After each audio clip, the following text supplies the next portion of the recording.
పరమేశ్వరుని పలుకులను ఆదరంతో విని ఆయనకు ప్రణమిల్లి శివుని శాసనాన్ని శిరస్సున ధరించి యజ్ఞస్థానానికి బయలుదేరాడు వీరభద్రుడు. అంతనే ఆకాశం నుండి కల్పవృక్షము పూలవాన కురిపించింది. వీరుడైన వీరభద్రుణ్ణి శివగణాలన్నీ స్తోత్రం చేశాయి.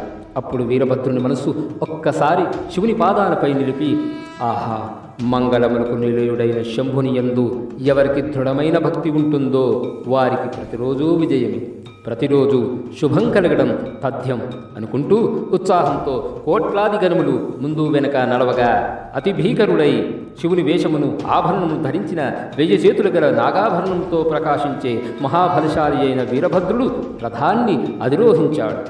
ఆ రథం 10,000 చేతుల ప్రమాణం కలదిగా దాన్ని 10,000 సింహాలు లాగుతున్నాయి. కుడి ఎడమలుగా మహాకాళి భూతగణ సేవిత అయి ఉండగా సమరోత్సాహంగా సాగాడు.